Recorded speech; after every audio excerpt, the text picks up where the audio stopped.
Hey Browns fans! As we prepare for a tough road game against the Raiders, the Browns are facing some big challenges. But before we dive into the latest news, be sure to hit that like button so you don't miss any updates from your Cleveland Browns team. Now, let's talk about what's going on as we prepare for Week 4. The Browns are having a particularly tough time with injuries on the offensive line and defense. First, let's start with some injury updates. Unfortunately, it has been confirmed that our star right guard, Wyatt Teller, will miss several weeks due to a knee injury. Coach Stefanski mentioned that Teller could even end up on injured reserve. This is a huge blow to our offensive line, especially considering how important Teller is to our running game and pass protection. Tight end Jordan Akins summed it up best when he said, "Wyatt is my dog. He's a freight train. We're definitely going to miss him." But Akins also pointed out that we have other offensive linemen who could step up. Now it's all about preparation, putting the next guys in line in a position to succeed. On the other side of the ball, there is some hope. Defensive end Myles Garrett is dealing with a foot injury, but is considered day-to-day. Stefanski gave us some reassurance, saying Myles is a fighter and will overcome these injuries. He had an MRI on Monday, but we're all keeping our fingers crossed that Garrett will be okay soon. He's such an important player on our defense, and his presence is vital as we head into this tough stretch of road games. Other injuries are still up in the air. Our two left tackles, Jedrick Wills Jr. and James Hudson III, left Sunday's game with injuries, and we're waiting to learn more about their status. The same goes for tight end David Njoku, who is dealing with an ankle injury. That leaves us in a bit of a tough spot, especially on the offensive line. During Sunday's game, we saw a lot of adjustments being made. Left guard Joel Bitonio had to slide to left tackle, Ethan Posick moved from center to left guard, and Nick Harris came in at center. Rookie right guard Zach Zinter also had a bigger role, and DeJuan Jones retained the right tackle position. With all the uncertainty surrounding our injured players, we could see more of these adjustments heading into Week 4. Coach Stefanski said they will continue to evaluate and figure out the best combination for the offensive line. We'll get more information today, tomorrow, and Wednesday before we know exactly how that's going to play out, he said.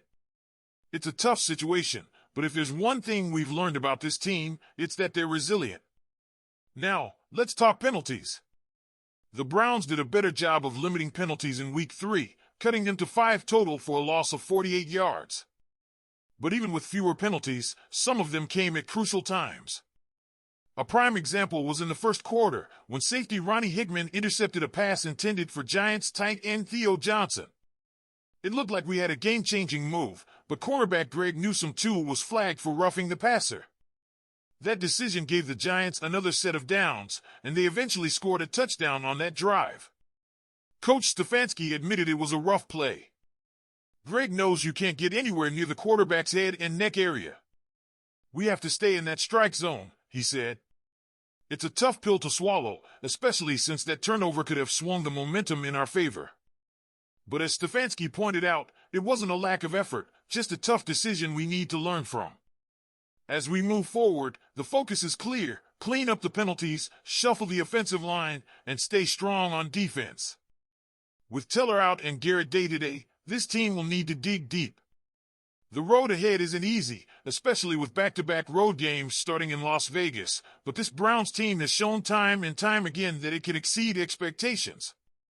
Now, Browns fans, I want to hear from you. How do you think the team will handle the upcoming challenges? Who do you see stepping up on the offensive line? And how crucial do you think Myles Garrett's return is to our defense? Let me know what you think in the comments below. Amari Cooper had a strong message after Sunday's comeback, and it's one that every player on the team needs to hear. The Browns lost to the Giants 21-15, dropping our record to 1-2, and Cooper didn't mince words. He said, "At the end of the day, like Stefanski said at halftime, the plays don't matter. We just have to go out there and want it more." You have to give the Giants credit. They were hungry, desperate for a win, and they outplayed us. Tight end Jordan Akins echoed those thoughts, saying the Giants came out smoking, but despite the loss, there's good news for Browns fans. Cooper wasted no time in getting out of his early season slump. On the first play of the game, just 11 seconds in, he caught a 24-yard touchdown pass after we forced and recovered the opening kickoff. It was a statement play, something we needed to get the momentum going early. Cooper revealed that the play was shown to him on Friday, and the plan was to go for the big explosive play right away. That was the play even without the turnover, he said. And boy, did it work. But that was just the beginning. After struggling in the first 2 games, where he caught just 5 of 17 targets for 27 yards, Cooper made sure to bounce back in a big way against the Giants. By the end of the game, he had 7 catches on 12 targets for 86 yards and 2 touchdowns. When asked what changed, Cooper said he focused on treating practice with more intensity, treating it like game day. I hate not playing great football because I know I could play great football every week, he said, and that's the kind of attitude you love to see. Cooper's second touchdown came with 11:33 remaining in the game, a 6-yard pass that, along with a Jerry Jeudy 2-point conversion, put the Browns up 21-15. It gave fans hope for a comeback, but unfortunately, we couldn't finish the job.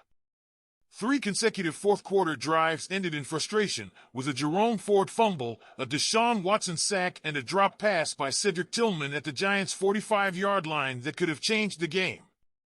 Tillman was visibly upset on the sideline, but Cooper, being the veteran leader that he is, was quick to offer some support. "I've been in this situation before," Cooper said. "I just told him, don't ever let them see you sweat. It's football, and the guys on the other side get paid, too. The best thing you can do is learn from it." Despite the loss, Cooper praised Deshaun Watson's resilience. Watson was sacked a career-high 8 times and took 17 hits overall. With injuries all over the offensive line, Watson still managed to keep fighting. "That's who he is," Cooper said. "He's a fighter. With all the turmoil we had on offense, we still had an opportunity to win." Cooper spoke with Watson after the game, and both agreed there were things to clean up, but they found a rhythm at times, which is something to build on moving forward. One positive from the loss was the rekindled chemistry between Cooper and Watson. Cooper mentioned they worked out at game-high practice all week, and it paid off. With David Njoku expected to return soon from his ankle injury, Watson will have his 2 top targets back, which should give the offense a boost. Looking ahead, Cooper remains optimistic. "Obviously, there's some plays I wish I had back," he said, "but it was a good starting point for me." And Watson couldn't agree more. Now, Browns fans, I want to hear from you. Do you agree with Cooper's assessment of the game? How do you feel about the chemistry between him and Watson going forward? And what do you think needs to change to get the Browns back on track? Leave your thoughts in the comments below, and as always, don't forget to like and subscribe so you don't miss any future updates. Let's keep the conversation going and hope for a bounce back in Week 4. Go Browns!